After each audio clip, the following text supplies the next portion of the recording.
चलो, तो simple present का टॉपिक हम लोग पढ़ चुके हैं ना। आज हम लोग क्या पढ़ने वाले हैं? नया topic, present continuous. Present continuous ये टेंस का नया टॉपिक है।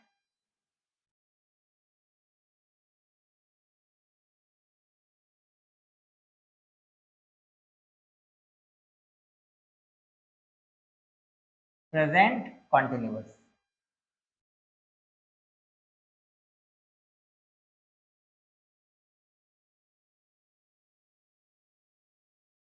चलिए, तो पहले प्रेजेंट कॉन्टिन्यूअस जो टेंस उसका हिंदी क्या होता है ये समझना है। प्रेजेंट कॉन्टिन्यूअस, तो कॉन्टिन्यूअस का मतलब क्या होता है? काम चल रहा है कि खत्म हो गया? चल रहा है, यानी काम पूर्ण है कि अपूर्ण है? सोच के बताओ, काम पूर्ण यानी पूरा हो चुका है कि चल ही रहा है? तो इसको हम लोग क्या बोलेंगे? पूर्ण वर्तमान के अपूर्ण वर्तमान। क्या बोलेंगे? यानी जो काम अभी खत्म नहीं हुआ है। अच्छा, फिर ये आप लोगों को बताओ कि अगर आप टेंस पढ़ रहे हो तो टेंस का मतलब क्या होता है? जहां पर्सन बदलता है या जहां एक्शन बदलता है? एक्शन। मतलब अभी 1 घंटे बाद आप लोग का नाम बदल जाएगा, रिमू नाम बदलेगा, लेकिन काम यही रहेगा 1 घंटे बाद? बदल जाएगा ना। अभी पढ़ाई कर रहे हो सकता है आपको खाना खाने का मन होता है, 1 घंटे बाद जाके खाना खा सकते हो, तो काम सेम रहेगा या काम बदल जाएगा?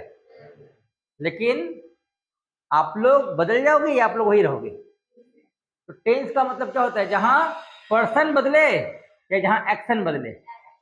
जहां क्या बदले? एक्शन। जहां एक्शन बदल जाए उसी को क्या बोलते हैं? टेंस बोलते हैं।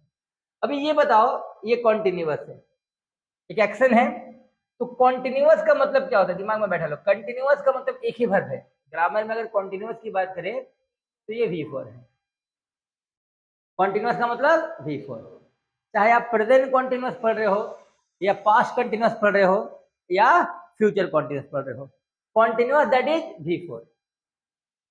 कॉन्टिन्यूअस का मतलब V4। बताइए, ये कौन सा एक्शन है? काम समाप्ति वाला कि जारी वाला? तो जारी मतलब काम चल रहा है, तो प्रेजेंट कंटिन्यूअस में हम लोग अगर V4 लगाएंगे तो पास्ट कंटिन्यूअस में क्या लगाएंगे? V4 ही लगाएंगे। और फ्यूचर कंटिन्यूअस में भी क्या लगाएंगे? V4। मतलब कॉन्टिन्यूअस का मतलब V4, याद रखना इसको। V4 यानी कॉन्टिन्यूअस का एक्शन। V4 यानी कॉन्टिन्यूअस का एक्शन। अच्छा, अब ये बताओ, ये जो V4 है ये हमारे ग्रामर की क्या है? द्रौपदी है। ध्यान देना, V4 क्या है? ग्रामर की द्रौपदी है। अब भाई द्रौपदी तो महाभारत में थी ना, हम लोग उसको ग्रामर में लेकर आ गए। तो उस द्रौपदी के कितने पति थे? 5। जो हमारे महाभारत में जो द्रौपदी थी उनके कितने पति? 5। युधिष्ठिर, भीम, अर्जुन, नकुल, सहदेव। यहाँ जो हमारे ग्रामर की द्रौपदी हैं इनके भी 5 पति हैं। पति का नाम है इज, एम, आर, वाज और वर। इसको याद रखना है। फिर से बताइएगा, कॉन्टिन्यूअस का मतलब कौन भर? मतलब कंटिन्यूअस मतलब V1 लगाओगे कि V2 लगाओगे कि V3 लगाओगे कि V4 लगाओगे? किस कॉन्टिन्यूअस में? प्रेजेंट का, पास्ट का, फ्यूचर का, या हर जगह? मतलब जहां कंटिन्यूअस दिखे वर्ब क्या होगा? V4। और V4 हमारे ग्रामर की कौन है? द्रौपदी। उस द्रौपदी के कितने पति थे? हमारे ग्रामर के द्रौपदी के कितने पति? 5। अब सोच के बताओ, अगर हम एक सेंटेंस लिखते हैं, आई राइटिंग, क्या बोले? क्या ये जो V4 है, V4 समझ रहे हो?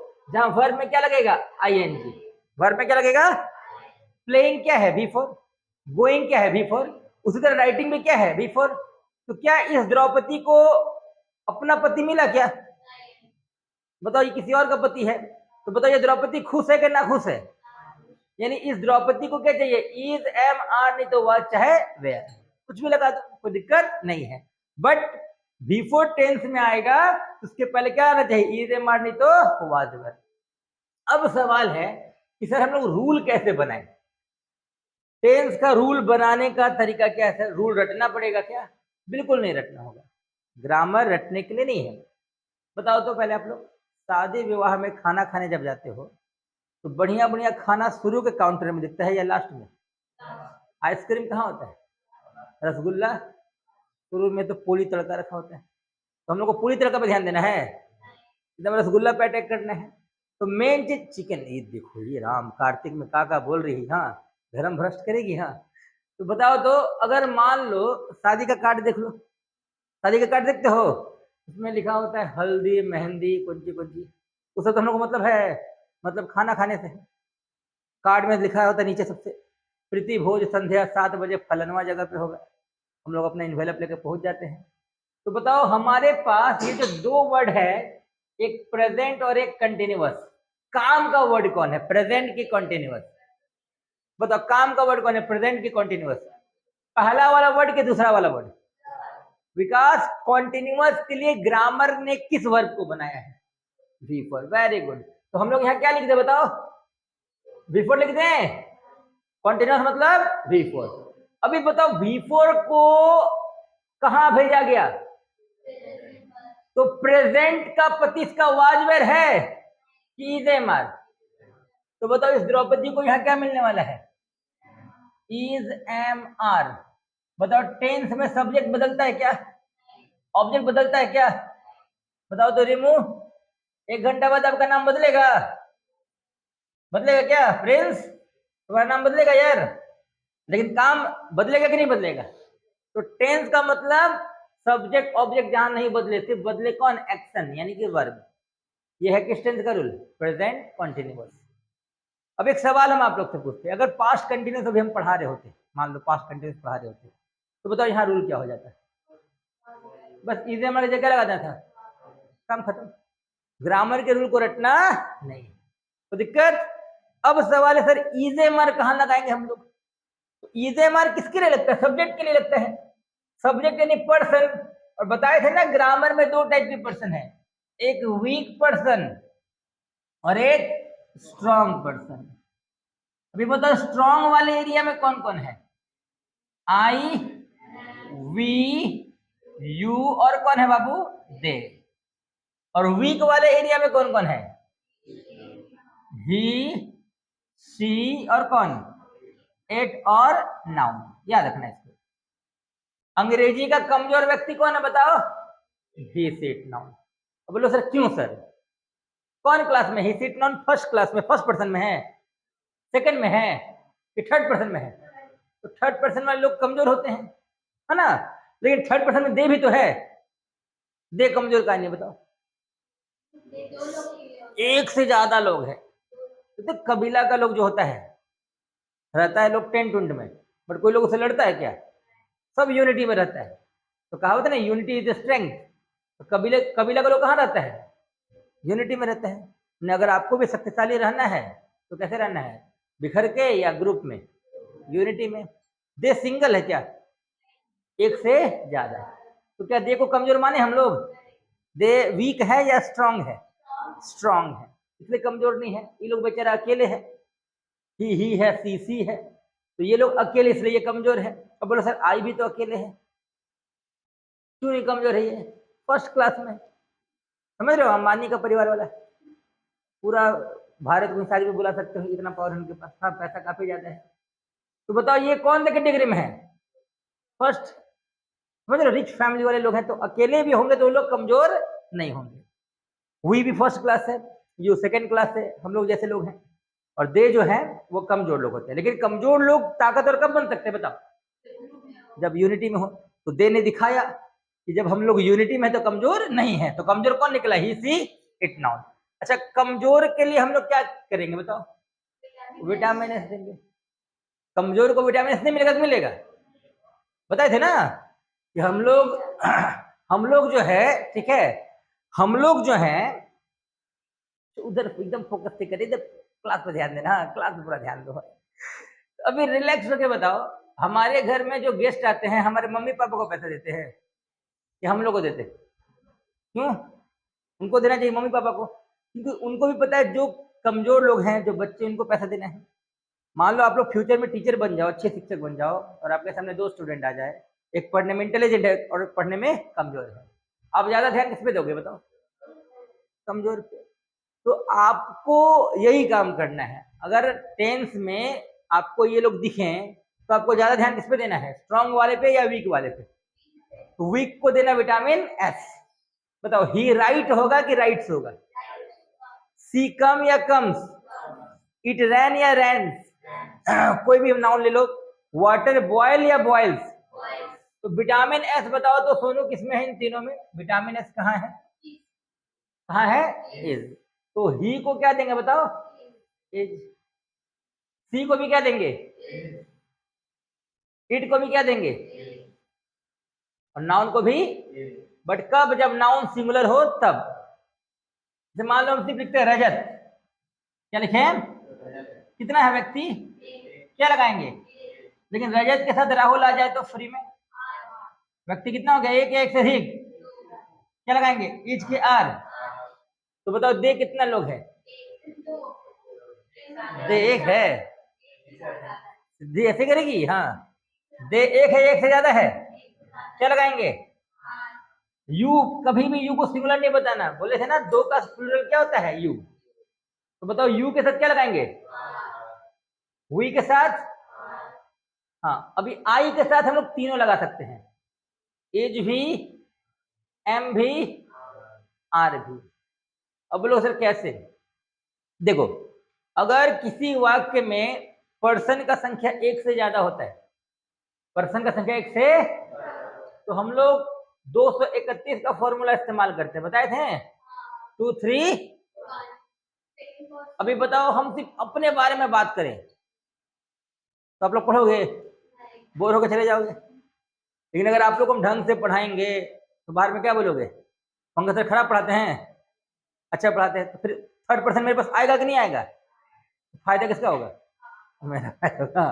तो बताओ हमको अपना तारीफ करके स्टूडेंट को भगाना ठीक है या आपको अच्छा से पढ़ा के स्टूडेंट को बुलाना ठीक है? तो बताओ हमको फोकस कहाँ करना है? सेकंड पर्सन, यानी पहले टू, फिर थर्ड पर्सन, उसके बाद फर्स्ट पर्सन। बताओ मैं, तुम और वह, मैं, तुम और, पहले कौन आएगा? यानी यू आएगा। फिर कौन आएगा? ही आएगा। फिर कौन आएगा? आई आएगा। You, he and I. बताओ तो हम कहाँ गलत बोल रहे हैं? I and you, you and I. Positive sentence में हम लोग इसी प्रोसेस को अपनाएंगे, 2 3 1 को। तो मैं, तुम और वह दिल्ली जा रहे हैं, क्या बोलेंगे? यू, ही एंड आई। तो बताओ अभी हम सेंटेंस लिख रहे हैं you and I, you and I dash speaking English dash.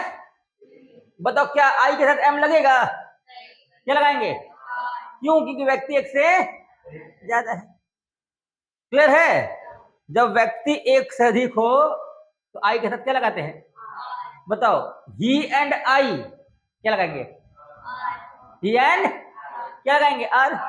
C and I तो व्यक्ति एक है, एक से ज्यादा है। That's good. चलो अब ध्यान देना, आई के साथ इज कब लगता है और आई के साथ एम कब लगता है? एकदम आसान है। देखो जब आई जो है एक नाउन की तरह एक्ट करे, आई कैसे एक्ट करे? एक नाउन की तरह, तो हम लोग उस आई के साथ इज लगाते हैं। और वही आई अगर किसी प्रोनाउन की तरह एक्ट करे तो वहां हम लोग एम लगाते हैं।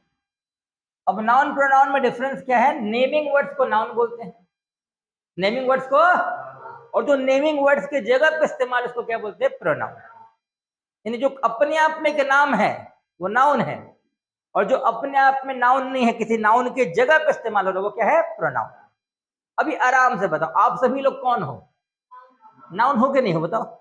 अब बताओ सिद्धि नाउन है कि नहीं? सिद्धि नाउन है, लेकिन सिद्धि के लिए मैंने यू इस्तेमाल किया, बताओ यू क्या है?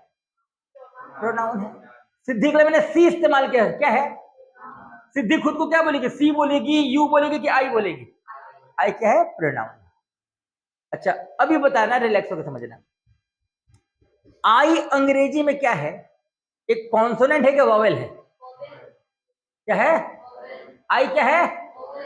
आई एक वॉवेल है, क्या बोले?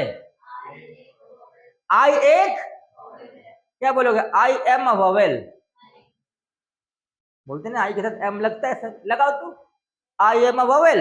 नहीं, अभी यहां समझना क्या है, आई एक वॉवेल है, आई किसी व्यक्ति के लिए इस्तेमाल नहीं हो रहा है, आई का अपना औकात है, वो एक नाउन की तरह इस्तेमाल हो रहा है। आई एक वॉवेल है। एक दक्षिण भारत में फिल्म भी है आई, इसमें इंजेक्शन लगा लगा के एक को एकदम बुढ़ा टाइप का बना देते हैं। हाँ, तो आई एक अच्छी फिल्म है। तो आई किसी के लिए इस्तेमाल हुआ क्या? वो अपने अपने के नाउन एक फिल्म है। तो आई एक अच्छी फिल्म है, नहीं बोलने देना I am a good movie, गलत हो जाएगा। अब बच्चे यहाँ कंफ्यूज, सर कैसे फिर आई के साथ एम और इज? एकदम आसान है। आप लोग अपने लिए क्या इस्तेमाल करते हो? जब आप अपने लिए इस्तेमाल करो, जैसे मान लो आई, और उस समय आई आपके लिए इस्तेमाल हुआ, तो जो आप हो वो नाउन हो, और आपके जगह जो आई आया वो क्या हो गया? प्रोनाउन। इसे भी सुनो, हम एक सेंटेंस बोल रहे हैं, वर्षा बैठी है। वर्षा, तो वर्षा क्या है? नाउन। वर्षा क्या है? और वर्षा इस लाइन को बोलेगी तो क्या बोलेगी? वर्षा बैठी है कि मैं बैठी हूं? मैं बैठी हूं। अब समझना, वर्षा बैठी है, वर्षा जो नाउन था उसके अंत में क्या आया है? क्या आया? लेकिन वर्षा ने जब अपने वाक्य को बोला तो क्या बोला? मैं बैठी है हूं, बोली ना कि मैं बैठी है, मैं खा रही है, मैं जा रही है, ऐसे बोलेगी। तो जो प्रोनाउन वाला आई होता वो लास्ट में क्या लेते हैं? हूं। एकदम आसानी समझना। अगर आई एक नाउन के रूप में इस्तेमाल होगा तो वहां क्या आएगा बताओ? है। और जब आई प्रोनाउन होगा तो उसमें क्या आएगा? हूं। बताइए, हम अपने आप को मैं बोल रहे हैं ना, मैं पढ़ा रहा हूं, ये मैं किसके लिए इस्तेमाल हुआ? मैं किसके लिए? शाहरुख खान, सलमान खान, किसके लिए? अक्षय कुमार के पंकज चौबे। तो भाई पंकज चौबे के लिए जो मैं है वो क्या है? प्रोनाउन। क्या है? तो ये आई का अपना अस्तित्व तो नहीं है, ये आई किसके लिए इस्तेमाल हुआ? मेरे लिए। तो जो मेरे लिए इस्तेमाल हुआ क्या है? प्रोनाउन। नाउन के जगह पे जो इस्तेमाल उसको क्या बोलते हैं? प्रोनाउन। प्रोनाउन नाउन की जगह पे। लेकिन बताओ, आई फर्स्ट पर्सन है, आई, अभी ये आई मेरे लिए इस्तेमाल हुआ क्या? कि ग्रामर का अपना आई है भाई, इसका अपना औकात है। अंत में क्या है? आई फर्स्ट पर्सन है। तो जो है वाला है वहां क्या लगाएंगे बताओ? इज। और जो हूं वाला वो क्या? एम। बताओ, मैं शिक्षक हूं, ये जो मैं है पंकज के लिए इस्तेमाल हुआ। पंकज क्या है? नाउन है। नाउन के लिए जो आई आता है वो प्रोनाउन होता है, उसके लास्ट में क्या आता है बताओ? मैं शिक्षक हूं क्या है? मैं जा रहा हूं क्या है? बोलेंगे मैं जा रहा है, मैं खा रहा है, मैं सो रहा है। कितना खराब लगे बोलने में। अभी बताओ, आई प्लूरल नंबर है कि सिंगुलर नंबर है? अभी सेंटेंस में आई सिंगुलर नंबर है। आई, ये आई किसके लिए इस्तेमाल है? तुम लोग के लिए, मेरे लिए। इसका अपना औकात है, ये नाउन है। तो आई सिंगुलर नंबर है, एक नाउन की तरह इस्तेमाल हो। जैसे राम अच्छा है, राम इज गुड, तो आई सिंगुलर नंबर है। I is singular number. तो आई के साथ इज कब लगेगा बताओ? जब आई के अंत में क्या आएगा? है। और आई के साथ एम कब लगेगा? अब बच्चा बोला सर अंग्रेजी में कैसे पता चलेगा? उसमें तो हूं और है नहीं रहेगा। अंग्रेजी में कैसे पता चलेगा? मान लीजिए सेंटेंस आ गया, आई डैश, फिर आई डैश, कैसे पता चलेगा सर? हूं और है तो नहीं दिखेगा। अभी बताओ, नरेशन का एक टॉपिक बता रहे हैं, पढ़ाएं तो नहीं, नरेशन पढ़ाएंगे तो समझाएंगे। एक सेंटेंस है, सुभाष चंद्र बोस कहते हैं ना, तुम मुझे खून दो मैं तुम्हें आजादी दूंगा। तो सुभाष चंद्र बोस ने कहा तुम मुझे खून दो मैं तुम्हें, फिर से सुनिएगा, सुभाष चंद्र बोस ने कहा तुम मुझे खून दो मैं तुम्हें। सुभाष चंद्र बोस ने कहा, ये लाइन को किसने बोला है? सुभाष चंद्र बोस ने कहा, इस लाइन को किसने बोला है? इस लाइन को सुभाष चंद्र बोले, हम लोग बोल रहे हैं। और तुम मुझे खून दो मैं तुम्हें आजादी दूंगा, ये कौन बोला? समझ में आ रहा है? तो अभी बताओ कौन आपका वाक्य है? सुभाष चंद्र बोस ने कहा। और वो तुम मुझे खून दो मैं तुम्हें आजादी दूंगा, ये मेरा चीज है नहीं, वो रहेगा इन्वर्टेड कॉमा के अंदर। इन्वर्टेड कॉमा के जो मेरा नहीं है। मान लो आप कहीं धनबाद में जमीन लिए घर बना रहे हो, तो जो दूसरा का जमीन को लोग क्या करता है? घेर कर रखता है, बाउंड्री देके, इधर घुसेगा नहीं, पिटा जाएगा। तो सुभाष चंद्र बोस ने कहा तुम मुझे खून दो मैं तुम्हें, तुम मुझे खून दो मैं तुम्हें आजादी दूंगा, ये मेरा वाक्य नहीं है। कहां रहेगा? इन्वर्टेड कॉमा के अंदर।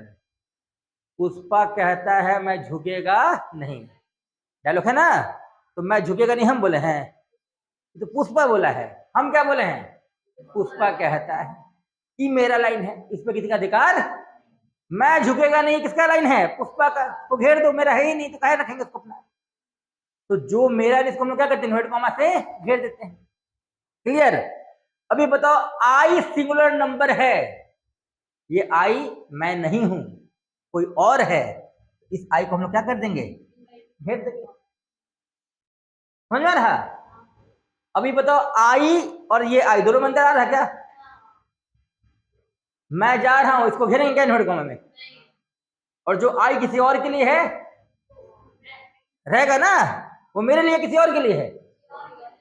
तो बताओ अगर आई घेरा हुआ है तो क्या होगा, आई इज के आई एम, और मैं जा रहा हूं, यहां इन्वर्टेड कॉमा की जरूरत है क्या, क्या होगा, आई एम। बताओ अभी क्या करना, इधर क्या करना, बताओ किसके लिए, ये कोई दिक्कत, इधर बताओ, बताओ आई एक अच्छी फिल्म है, इस आई को पर्सन के रूप में इस्तेमाल होंगे करेंगे या नाउन के रूप में, हम लोग ये किसी और के लिए, उसको हम लोग घेरेंगे कि नहीं घेरेंगे। अब मैं शिक्षक हूं, यहां घेरेंगे क्या, क्लियर है। चलो अब बताओ इजे हमारा कहां लगता है, डाउट है क्या, कोई डाउट। चलो अभी जैसे कभी कभी देखते हैं ना एग्जाम में क्वेश्चन आता है गांधी जी के बारे में, पैसेज आया हुआ है, तो कहीं कहीं पूछता वहां पर इस पैसेज में आई किसके लिए दिया हुआ है, for home I is given in the passage, उस आई को क्या करता है, घेर देता है, क्योंकि वो आई अपना किसके लिए इस्तेमाल हो, बताओ, गांधी जी के लिए। और अगर वो आई हम लोग होते तो क्या वहां इन्वर्ट कॉमा की जरूरत पड़ता क्या, समझ में रहा। चलो अब यहाँ पर स्ट्रक्चर में कोई दिक्कत नहीं है। अब सवाल है कि भाई जो रूल हम लोग बना चुके हैं इससे कैसे कैसे वाक्य ट्रांसलेट होंगे। जो स्ट्रक्चर हमने बनाया है, क्या स्ट्रक्चर था बताओ, थोड़ा भूल गए यार हम, सब्जेक्ट प्लस क्या, is am are plus V4 plus क्या। अब सवाल है कि इस रूल से कैसे कैसे वाक्य ट्रांसलेट होंगे। आज हम लोग फिलहाल 3 टाइप का रूल पढ़ेंगे, ऐसे तो है 4 टाइप का, लेकिन पढ़ेंगे कितना, 3, समय ज्यादा हो जाएगा और समझने में भी दिक्कत होगा। तो पहला जो रूल हम लोग पढ़ेंगे इस रूल से वो है बेसिक सेंटेंस, बेसिक रूल। तो ज्यादा इसमें दिमाग लगाने की जरूरत नहीं है, और जहां ज्यादा दिमाग लगाने की जरूरत है वहां ज्यादा दिमाग लगाना नहीं है, आसान टॉपिक है, नाम है बेसिक। कंटिन्यूअस का मतलब होता है जो काम चल रहा है, और चल रहा है के लिए आपको मिलेगा लास्ट में क्या, रहा है, रही है और रहे हो। जो सेंटेंस का अंत किससे हो जाए, रहा है, रही है और रहे हो, वो कौन टेंस है बताओ, प्रेजेंट कंटिन्यूअस। मैं अंग्रेजी बोल रहा हूं, अगर मैं आपसे पूछ रहा हूं कि ये कौन टेंस है, मैं अंग्रेजी बोल रहा हूं, मैं अंग्रेजी कौन टेंस है बताओ, क्यों है ये बताओ, कोई दिमाग नहीं लगा, लास्ट में क्या मिल रहा है, रहा है, रही है, रहे हो। तो जो सेंटेंस का लास्ट रहा रही से हो वो काम चल रहा है, और हूं मतलब प्रेजेंट, प्रेजेंट में ही चल रहा है, इसलिए कौन टेंस हो जाएगा, प्रेजेंट कंटिन्यूअस, प्रेजेंट कंटिन्यूअस। बताइएगा, सीता चाय बना रही है, सीता चाय काम खत्म है कि चल रहा है, और किस टेंस में, हाँ में कि है में, पास्ट में कि प्रेजेंट में, तो काम खत्म के चल रहा है, तो जो चल रहा है वो कंटिन्यूअस नहीं है कि है, कोई दिक्कत, बनाते इसको। मैं अंग्रेजी बोल रहा हूं, बताओ सब्जेक्ट को हिंदी में क्या बोलते हैं, करता, करता काम नहीं करता कि करता है, इस वाक्य में काम अंग्रेजी कर रहा है, बोलना कर रहा है कि मैं कर रहा है, तो मैं सब्जेक्ट हो जाएगा आई। अभी लास्ट में क्या आया बताओ, इज लगाए, अच्छा एम, अच्छा बोलना वर्ब फोर ना, बोलना यानी स्पीक, लेकिन हम लोग V4 लगाएंगे तो क्या हो जाएगा, स्पीकिंग, आई एम स्पीकिंग क्या, इंग्लिश ऑब्जेक्ट हो जाएगा। यहां करता कौन है बताओ, सीता। अब सीता के साथ क्या लगाएंगे, नाउन है ना, is, vitamin S, make, making, क्यों V4 लगेगा, क्या बना दी है, कोई दिक्कत, सीता इज मेकिंग टी। चलो अभी बात करते हैं बेसिक के बाद कुछ एडवांस रूल का, बात करते हैं। अब इस एडवांस रूल में ध्यान क्या देना बच्चा कि हाँ आपको रहा रही नहीं मिलने वाला है, रहा रही मिलने वाला नहीं है। तो हम लोग बोले सर हम लोग तो बचपन में ही पढ़े थे, रहा रही मतलब प्रेजेंट कंटिन्यूअस। अगर रहा रही नहीं होगा तो सर कैसे पहचानेंगे? रहा है, रही है और रहे हो नहीं हो तो कैसे पहचानेंगे कि ये प्रेजेंट कंटिन्यूअस है? एकदम आसान है। पहले बताओ प्रेजेंट का मतलब क्या होता है? अभी, वर्तमान। और कंटिन्यूअस मतलब तो जो वर्तमान में चल रहा है वो प्रेजेंट कंटिन्यूअस है। जो वर्तमान में चल रहा है वो, बताओ विकास बैठा है, काम खत्म है? विकास बैठा, काम खत्म है कि चल रहा है? जब मैं बोल रहा वो काम चल रहा है। क्या वाक्य में रहा रही है? विकास बैठा है, चल रहा है। अरे देखो तो बहुत डीपली सुन ले बच्चा यह। मतलब विकास बैठा है में रहा रही है रिमूव, तो ये प्रेजेंट कंटिन्यूअस नहीं है कि है? क्यों है? तो ये काम कंटिन्यूअस। बताओ कालिदास पेड़ पर बैठे हैं, तो जब मैं बोलने तब वो क्या कर रहे हैं? बैठे हैं, है ना? बताओ सीता बिस्तर पे सोई है, सीता बिस्तर पर सोई है। तो जब मैंने बोला सीता के बिस्तर का सोने का काम क्या है बताओ? चल रहा है कि नहीं चल रहा बताओ? सीता बिस्तर पर सोई है, जब मैं बोला तब उसका काम क्या है बताओ? चल रहा है। बताना। वे लोग छत पर खड़े हैं, क्या बोले? वे लोग छत पर। तो जब मैं बोला उस समय उनका काम खत्म हो गया, काम क्या है? अब कैसे पहचानोगे?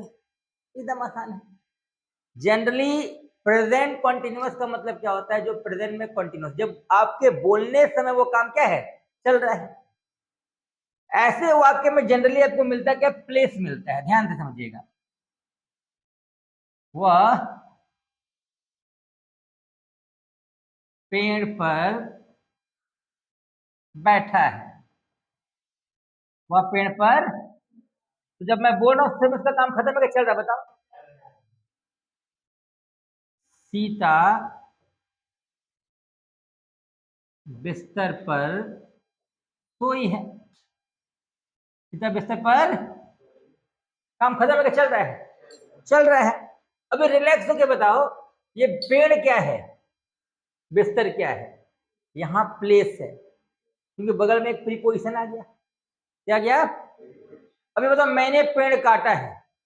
पेड़ काटना तो बहुत गलत बात है, अगर मान लो सूखा पेड़ है तो काट सकते हैं, ठीक है, लकड़ी के लिए, लेकिन हरा पेड़ को काटना नहीं है। पेड़ लगाना चाहिए, काटना नहीं चाहिए। लेकिन अगर सेंटेंस है मैंने पेड़ काटा है, तो बताओ मैंने पेड़ काटा है, ये पेड़ क्या है? मेरे लिए प्लेस है। सीता ने बिस्तर खरीदा है, सो के खरीदेगी बिस्तर पे। अभी बताओ सीता ने बिस्तर खरीदा है, बिस्तर के बगल में पर आया क्या? नहीं आया, तो वो परफेक्ट है। लेकिन सीता बिस्तर पर सोई, ये परफेक्ट है कि कंटिन्यूअस? देखो तो काम खत्म पे चल रहा है। तो ध्यान देना है, जनरली कॉन्टिन्यूअस वाले वाक्य में हम लोग क्या देखते हैं? प्लेस। क्या देखते हैं? अगर प्लेस नहीं भी रहेगा तो प्लेस का भाव रहेगा वहां। तो मैं खड़ा हूं कहां? हवा में। मैं बैठा हूं कहां? हवा में। तो हिडन सेंस है। और यहां पर का इंग्लिश हम लोग क्या लेंगे? प्रीपोजिशन क्या लगाएंगे? ऑन। क्या? क्योंकि सीता बिस्तर पे सोई है, टच होकर सोएगी। ऑन मतलब जहां टचिंग सेंस है, जैसे आप लोग अभी कुर्सी पर बैठे हो, हवा में लटक के टच हो, तो बताओ जो सीता बिस्तर पे सोई है, कंचना टू का चुड़ैल है क्या? तो लटक जाएगी क्या? टच रहेगी कि नहीं रहेगी? तो टचिंग सेंस में क्या लगाते हैं बताओ? ऑन। क्या लगाते हैं? तो बताओ इसको प्रेजेंट कंटिन्यूअस में ट्रांसलेट नहीं करेंगे या करेंगे? बताओ वह पेड़ पर बैठा है, क्या बोलेंगे? ही के साथ क्या लगाएंगे? इज।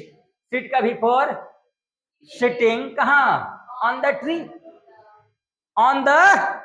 तो बताओ इधर क्या बनाएंगे? सीता क्या होगा? इज स्लीपिंग, स्लीप का भी फॉर ना, कहां? बिस्तर पे ऊपर में लटक के, ये touch on the bed, on the. कोई दिक्कत? बैड नहीं, बैड मैंने बुरा, बेड बिस्तर, हाँ बैड तो दिक्कत हो जाए, ठीक है। चलिए अभी तीसरा जो कंपटीशन में ज्यादा पूछता है, ये एग्जाम में ज्यादा पूछता है, एग्जामिनेशन में ये ज्यादा पूछता है। जैसे मान लो एक सेंटेंस है, हम लिख रहे हैं I watch the TV now. I watch the TV, देखने सेंटेंस बिल्कुल सही लग रहा है, कहाँ गलती बताओ? क्यों? किसके चलते पता चला यहाँ? आई, अगर मान लो हम बोलते हैं इसको नाव हटा दो, आई वॉच द टीवी, मैं टीवी देखता हूं, कोई दिक्कत है क्या? लेकिन ये नाव लग गया ना, ये नाव दिक्कत कर दिया। नाव का मतलब अभी, और अभी ये काम खत्म है कि चल रहा है? तो अभी मतलब काम चल रहा है, तो नाव के चलते हम लोग को इस वाक्य को गलत बनाना पड़ा। लेकिन यहां तक ये वाक्य क्या है बताओ? आई वॉच द टीवी, मैं टीवी देखता हूं, कोई दिक्कत? लेकिन बताओ अभी नाव लग गया मतलब काम क्या है? चल रहा है। तो आई वॉच द टीवी होगा क्या? आई एम क्या? Watching the TV now. तो बताओ ऐसा कितना वर्ड है अंग्रेजी में जो कंटिन्यूअस को दिखाते हैं? फिलहाल 3 वर्ड पे आप लोग को ध्यान देना है। इसमें पहला एक वर्ड है for the time being, for the time being, इसको हिंदी में हम लोग बोलते हैं फिलहाल। क्या बोलते हैं? फिलहाल। दूसरा है at the moment, eight the moment Hindi क्या हो जाएगा? इस पल, इस पल। और तीसरा हो जाएगा नाउ, नाउ यानी अभी। इस 3 वर्ड पे ध्यान देना। पहला वर्ड क्या है? फॉर द टाइम बीइंग, दूसरा क्या है? एट द मोमेंट, और तीसरा क्या है? नाउ। ये 3 वर्ड आया ना बच्चा, तो आपको इसी टेंस का इस्तेमाल करना है, प्रेजेंट कॉन्टिन्यूअस का। बताओ, for the time being I teach English, मेरा वाक्य है for the time being I teach English, for the time being I teach English. अगर ये एग्जाम में आ गया, कॉम्पिटिशन में आ गया, तो बताओ ये सेंटेंस सही कि गलत? For the time being I teach English सही है कि गलत है?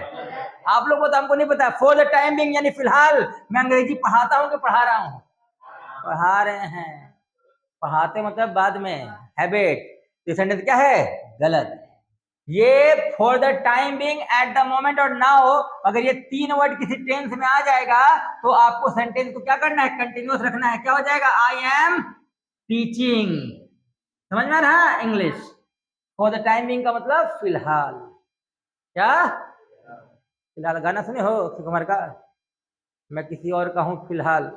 नहीं सुने हो? मतलब उसको दूसरा ब्याह नहीं कर सकता वो, ऑलरेडी उसका शादी क्या हो चुका है? हो चुका है। तो वर्क इज कंटिन्यूअस, तो फिलहाल मतलब काम खत्म या चल रहा है। अगर तुम किसी से बोल दिए फिलहाल मैं अपना होमवर्क बना रहा हूं, तो क्या बोलोगे? और कोई काम करेंगे क्या? मान लो अभी दीपावली का समय, घर में व्हाइट वॉश हो रहा है, तो तुमको फोन किया है चलो क्रिकेट खेल ले, तो क्या बोलोगे? फिलहाल अभी हम घर में क्या कर रहे हैं? व्हाइट वॉश करते हैं कि कर रहे हैं? कर रहे हैं। तो फिलहाल आने का मतलब है टेंस क्या आएगा? कंटिन्यूअस। क्या आएगा? मतलब दिमाग में बैठा लो, अगर किसी सेंटेंस में फिलहाल का भाव आ गया, अभी का भाव आ गया, एट द मोमेंट का भाव आ गया, तो टेंस क्या होगा? सिंपल के कंटिन्यूअस। बताओ कहां गलत बोल रहे हैं? At the moment I write a letter, at the moment I write a letter कहां सही है बताओ? सही है। At the moment I write a letter सही है। क्या होगा? At the moment I am writing a letter. तो अभी कितना वर्ड है जो कंटिन्यूअस में? बताओ। अब बताओ इसको याद करने का ट्रिक्स एकदम आसान है। FAN, fan. फैन कैसा ठीक लगता है? बंद या चलता हुआ?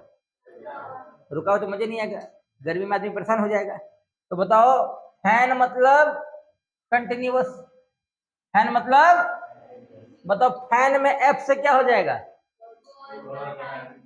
A से और N से। कोई दिक्कत? चलो इसको कंप्लीट करो, उतार लो।